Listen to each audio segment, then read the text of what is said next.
मंडळी, आपल्या जीवनामध्ये पैशाला अनन्यसाधारण असं महत्व आहे.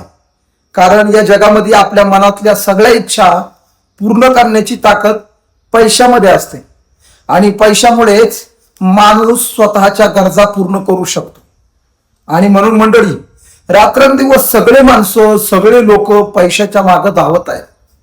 आणि तुम्हाला सगळ्यांना माहिती आहे की पैशाची जी मुख्य देवता आहे त्या देवतेचं नाव आहे माता लक्ष्मी. लक्ष्मीच्या हातामध्ये पैशाचं अधिष्ठान आहे आणि म्हणून ज्याला कोणाला पैसा पाहिजे असेल त्याने माता लक्ष्मीला प्रसन्न केलं पाहिजे. मंडळी, बऱ्याच वेळा तुम्हाला सुद्धा वाटत असेल की आपल्याकडे पैसा असला पाहिजे, आपल्याकडे भरपूर पैसा असला पाहिजे, परंतु आपल्याकडे पैसा येत नाही, आपल्या घरामध्ये पैसा टिकत नाही. याचं एक कारण आहे मंडळी, आपण माता लक्ष्मीला नाराज करतो. माता लक्ष्मीची कृपा आपल्यावरती होत नाही.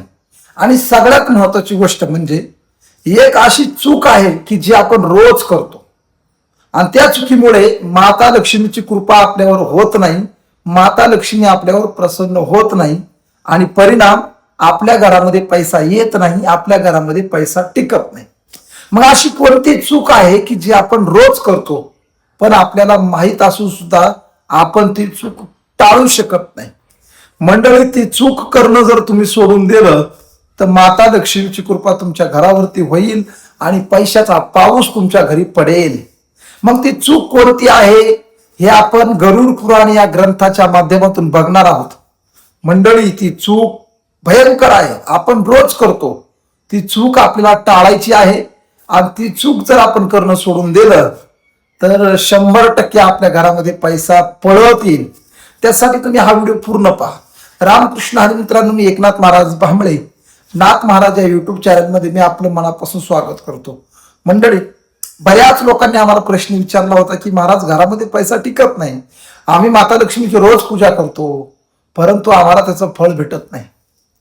मग मी त्यांना सांगितलं, तुमच्या घरामध्ये तुम्ही या चुका करता का? हो म्हणले, आम्ही ही चूक सरास करतो. मग मंडळी, ती चूक कोणती आहे हे मी तुम्हाला या व्हिडिओच्या माध्यमातून सांगणार आहे. तुम्ही व्हिडिओ पूर्ण बघा आणि चॅनलला सबस्क्राईब नक्की करा. बघा मंडळी, ही जी चूक आहे गरुड पुराण नावाच्या ग्रंथामध्ये आलेली आहे. सकाळी सहज ग्रंथ वाचत होतो आणि वाचता वाचता त्याचा उल्लेख मला सापडला आणि तुमच्यापर्यंत तो उल्लेख पोहोचावा म्हणून हा व्हिडिओ मी बनवत आहे. मंडळी, बऱ्याच वेळा काय होतं, आपल्या घरामध्ये आपण एक चूक करतो, सरास करतो. त्या चुकीमुळे आपल्याला माता लक्ष्मी प्रसन्न होत नाही, घरामध्ये दारिद्र्य राहतं, 100% गरिबी राहते. मंडळी, ती चूक कोणती आहे बघा. आपण सकाळी सगळेजण आंघोळ करतो, स्नान करतो, सगळेजण करतो. आता काही लोक स्नान करत नाहीत, काही आंघोळी करत नाहीत, तो भाग सोडून द्या. परंतु जी लोक आंघोळी करतात, स्नान करतात आणि स्नान केल्यानंतर आपण एक चूक करतो, ती आपल्याला टाळायची आहे. ती चूक जर आपण नाही केली तर आपल्यावर माता लक्ष्मी प्रसन्न होईल.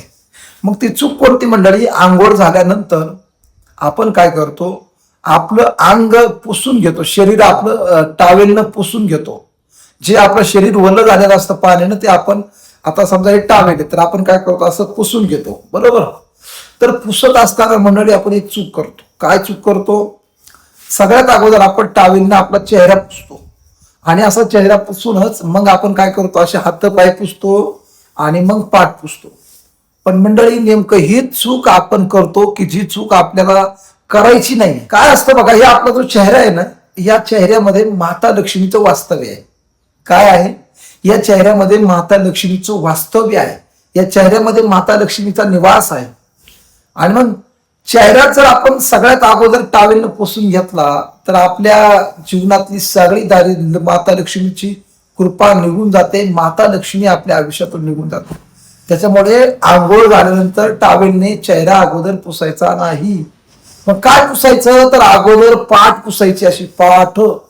कारण काय आहे बघा, पूर्वीच्या काळी लोक मुली बघायला जात होते आणि मुलगी पाहिल्यानंतर लोक काय म्हणायचे, अहो मुलगी छान आहे, दिसायला छान आहे, लक्ष्मीसारखी मुलगी आहे. कशी आहे?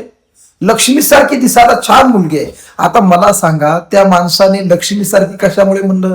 त्याचा हात पाहिला का तिचा पाय पाहिला? काहीही पाहिलं नाही. तिचा चेहरा पाहून तो काय म्हणला, माता लक्ष्मी सारखी मुलगी आहे. म्हणजे काय, तर चेहऱ्यामध्ये माता लक्ष्मीचं वास्तव्य असतं आणि पाठीमाग, पाठ जी असते त्या पाठीमाग दारिद्र्य असतं. माता लक्ष्मीची जी बहीण आहे दारिद्र्य, हे दारिद्र्य पाठीमागं राहते. त्याच्यामुळे सगळ्यात अगोदर आंघोळ झाल्यानंतर सगळ्यात अगोदर ही पाठ पुसून घ्यायची, म्हणजे दारिद्र्य पुसून घ्यायचं आपल्या आयुष्यातलं, आणि नंतरच आपण तोंड पुसायचं.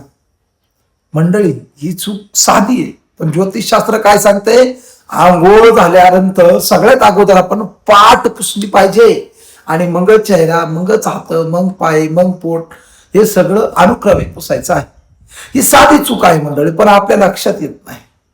पण आता दुसरी एक गोष्ट आहे, चेहरा पुसत असताना टावेलने आपल्याला ओम श्री मात्रे नमहा, ओम श्री मात्रे नमहा या मंत्राचा जप करूनच आपल्याला चेहरा पुसायचा आहे. ही साधी गोष्ट मंडळी तुम्ही तुमच्या आयुष्यात नक्की करा. माता लक्ष्मी तुमच्यावरती प्रसन्न होईल. आणि मी माझ्या मनानं बोलत नाही, गरुड पुराण सांगते म्हणून तुम्ही ऐकायचं आहे.